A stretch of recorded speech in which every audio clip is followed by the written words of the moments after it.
ইতিহাসের জায়গায় ছোট্ট করে আসি, ইতিহাস নিয়ে আপনি কথা বলেন যে বিএনপির জন্ম যে সময় হয়েছিল এবং শহীদ প্রেসিডেন্ট জিয়াউর রহমানের হাত ধরে সেই জন্মটা খুব যে সংকটাপন্ন ছিল তা না, সহজেই জন্মটা হয়েছিল। কিন্তু একটা ওই জায়গা থেকে একটা রাজনৈতিক দলকে জনভিত্তি দেওয়া, মানে আজকের পর্যায়ে আসা সবচেয়ে বড় একটা রাজনৈতিক দল, মানে সেটা তো খুব সহজ কাজ ছিল না। মানে সেটি জিয়াউর রহমানের জন্য যতটা সহজ ছিল, খালেদা জিয়ার জন্য নিশ্চয়ই সহজ ছিলেন না। এবং তার প্রাতিষ্ঠানিক শিক্ষার কথা যদি আপনি বলেন, নিজে মুখেই তিনি বলেছেন।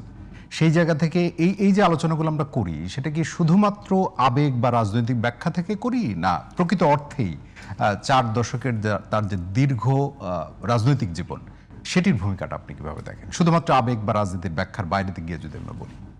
প্রথমত যে তার মধ্যে অসাধারণ একটা ব্যক্তিত্বময়তা ছিল।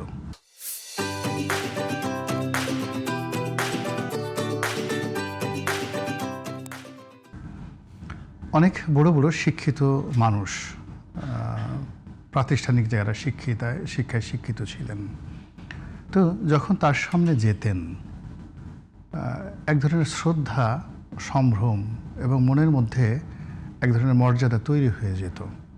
দূর থেকে যেই যাই বলুক না কেন, বেগম খালেদা জিয়ার সামনে যাওয়ার সঙ্গে সঙ্গে তার দলের সবচেয়ে চৌকুশ এবং শিক্ষিত যে মানুষগুলো, তারা অন্তঃস্থল থেকে যে ভক্তি, যে শ্রদ্ধা, যে সহমর্মিতা প্রকাশ করতেন, এটা ছিল ওনার সবচেয়ে বড় প্রাপ্তি। আপনাকে যদি কেউ শ্রদ্ধা করে, ভালোবাসে, আপনি ধরে নিতে পারেন সে আপনার সাথে প্রতারণা করবে না। এবং এটা কেবল বাংলাদেশের সঙ্গে ছিল না। আপনি অবাক হয়ে যাবেন যে উনি যেই সময়টিতে রাষ্ট্রপ্রধান ছিলেন, ওনার সঙ্গে কেবলমাত্র বঙ্গবন্ধুর তুলনা করা যেতে পারে বহির্বিশ্বে। বঙ্গবন্ধু যখন বহির্বিশ্বে যেতেন, তখন সেই রাষ্ট্রপ্রধানরা ঝাঁপিয়ে পড়তেন তার প্রতি শ্রদ্ধা প্রদর্শনের জন্য। ঠিক একই পর্যায়ের শ্রদ্ধা প্রদর্শন করতেন খালেদা জিয়ার প্রতি।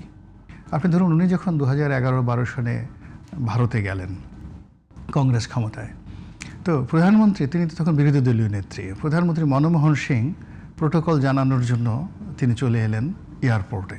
এটা ভারতে নজিরবিহীন ঘটনা। কোনো বিরোধী দলীয় নেত্রীকে সংবর্ধনা জানানোর জন্য ভারতের প্রধানমন্ত্রী এয়ারপোর্টে চলে এসছে, এবং যেখানে 2-3টি রাষ্ট্রপ্রধান বা সরকার প্রধান ছাড়া ভারত সাধারণত তাদের প্রধানমন্ত্রী যেখানে এয়ারপোর্টে আসে না, সেখানে বেগম জিয়াকে রিসিভ করার জন্য মনমোহন সিং আসছেন।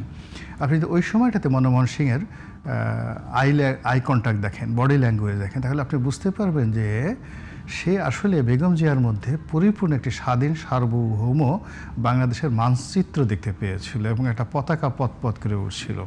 আপনি ওই দৃশ্যটা চিন্তা করেন। আর একটা দৃশ্য, উনি যখন প্রধানমন্ত্রী ছিলেন, অর্থাৎ বেগম খালেদা জিয়া যখন প্রধানমন্ত্রী ছিলেন, তখন থাকসিন সিনাওয়াত্রা, তিনি ছিলেন থাইল্যান্ডের প্রধানমন্ত্রী। তো একবার সেই বেগম জিয়ার থাইল্যান্ডে যাওয়ার প্রোগ্রাম হলো। তো বেগম জিয়াকে সম্মান জানানোর জন্য থাইল্যান্ডের প্রধানমন্ত্রী তার স্পেশাল চার্টার প্লেন নিয়ে বাংলাদেশে চলে এলেন ঢাকা এয়ারপোর্টে, এবং ঢাকা এয়ারপোর্ট থেকে বেগম জিয়াকে নিয়ে তারপরে উনি থাইল্যান্ডে গেলেন। বাংলাদেশের ইতিহাসে এই ঘটনা কখনো ঘটেনি, নেভার এভার, এবং আগামী দিনে ঘটবে কিনা আমি বলতে পারবো না। আপনি বললেন যে বেগম জিয়া স্বশিক্ষিত ছিলেন, লেখাপড়া খুব অল্প জানতেন, কিন্তু জাতিসংঘে তার যে উপস্থিতি, তার ইংরেজিতে তার যে বক্তব্য, তিনি যেভাবে বসে আছেন, বিদেশি সরকার প্রধান, রাষ্ট্রপ্রধানদের সঙ্গে তিনি যেভাবে হাঁটছেন, আমার কাছে মনে হয়েছে যে একটা প্রাকৃতিক রিদম যাকে বলা হয়, এটা তার শরীর মনে দিয়ে দিয়েছিল। অর্থাৎ প্রকৃতিতে যেভাবে ধরুন একটা রানী মৌমাছি, তো রানী মৌমাছির মধ্যে আল্লাহ রাব্বুল আলামিন এমন কতগুলো অভিব্যক্তি দেয় যে মৌচাকের সমস্ত মৌমাছি তাকে কেন্দ্র করে ওইভাবে ঘুরে। এই যে তিনি এত অসুস্থ, একেবারে বৃদ্ধা, ভীষণ রকম অসুস্থ, হুইল চেয়ারে করে তিনি গেলেন। তো এই ক্যান্টনমেন্টে তিনি গেলেন এই মৃত্যুর আগে, তার সর্বশেষ পাবলিক অ্যাপিয়ারেন্স। তা আমি দেখলাম যে ওখানে ডক্টর মোহাম্মদ ইউনূসের মতো লোক, ওনাদের কিন্তু যথেষ্ট নাকুচু। তারপরে শেষে আমাদের সেনাবাহিনীর প্রধান থেকে শুরু করে যারা আছে, তারা অ্যাজ এ, মানে কি বলবো, গ্র্যান্ড লেডি হিসেবে, অ্যাজ এ সেলিব্রিটি হিসেবে, অ্যাজ এ রাষ্ট্রের সবচেয়ে সম্মানিত ব্যক্তি হিসেবে তার যে প্রাপ্য সম্মানটুকু কেউ না দিয়ে পারলো না। এমনকি তরুণ প্রজন্মের যে সমস্ত ছেলেরা, সেই নাহিদ, সার্জিস, মাহফুজ, তারা যারা ছিলেন, তারাও যখন তার সামনে গেল, তারা কিন্তু শিশু হয়ে গেল। একদমই তাই। মানে এই ছেলেগুলো বাইরের যে রাজনৈতিক বক্তব্য হ্যাঁ, তাদের, ওখানে ওজন্য না, গত 14 মাসে তারা কিন্তু ডক্টর মোহাম্মদ ইউনূসের সাথে বসেছে, রাষ্ট্রদূতদের সাথে বসেছে, মির্জা ফখরুলের সাথে বসেছে। তো সবার সাথে কিন্তু তাদের মানে তারা যে একটা বিপ্লবী, একটা চে গুয়েভারা অথবা একটা ফিদেল ক্যাস্ট্রোর মতো ব্যক্তিত্ব তারা ধরে রাখার চেষ্টা করেছে। কিন্তু যেই মুহূর্তে তারা বেগম জিয়ার কাছে গেছেন, আমি দেখলাম যে দে বিকাম জাস্ট ইনফ্যান্ট, শিশুর মতো হয়ে গেছে, শিশুর মতো সরলভাবে হাসছে। বেগম জিয়া যে কথাগুলো বলছে তারা একদম ঘাড় নিচু করে, মাথা নিচু করে, পারে তো যদি ওখানে প্রোটোকল না থাকতো ওরা হাঁটুতে গেড়ে তার হাত ধরে তার কথা শুনতো। আমার কাছে এরকম একটা উপস্থিতি মনে হলো।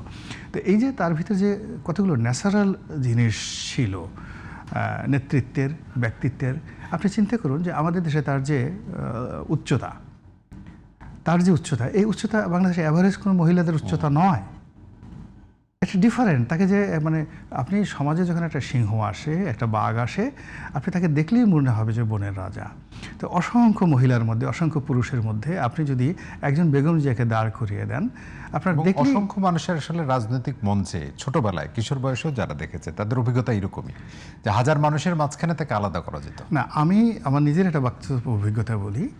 অনেক আগে 80-র দশকে এরশাদের সময়টাতে, তখন তো আওয়ামী লীগের মিছিল আগে যেত, তারপর পিছিয়ে বিএনপির মিছিল আগে যেত ওই 21শে ফেব্রুয়ারি উপলক্ষে শহীদ মিনারে। এবং এগুলো মানে ওই ভোর 3টা-4টা থেকে শুরু হতো, শুধুমাত্র ওই 21শে ফেব্রুয়ারি মানে শহীদ মিনারে যেতে যেতে 11টা-12টা বেজে যেত, এত ভিড় হতো।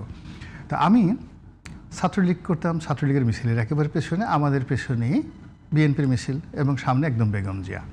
তো এই একটু হাঁটি আবার এসে না ইডেন কলেজের সামনে এসে করলো কি, মিছিলটা থেমে গেল, প্রায় আধা ঘন্টার মতো থেমে গেল।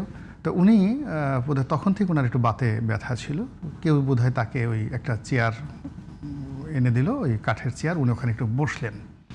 বিশ্বাস করেন, ইডেন কলেজের মেয়েগুলো যারা ছিল হলের মধ্যে, তারা ওই ব্যালকনি থেকে দেখছে যে বেগম জিয়া ওই আজিমপুরের, যেটাকে বলা হয় বেবি আইসক্রিম মোড়, পলাশী মোড়ের এই পাশে বেবি আইসক্রিম মোড়, ওই জায়গাটাতে হাজার হাজার ইডেন কলেজের মেয়েরা সেই ক্যাম্পাস থেকে নেমে আসলে কেবলমাত্র ওনাকে দেখার জন্য। এই যে অ্যাট্রাকশন, তার সামনেই কিন্তু শেখ হাসিনা ছিলেন, তিনিও রাজনৈতিক নেত্রী, কিন্তু ওই যে তার যে একটা অ্যাট্রাকশনটা, সেই অ্যাট্রাকশনটা বেগম জিয়ার ধরে রাখতে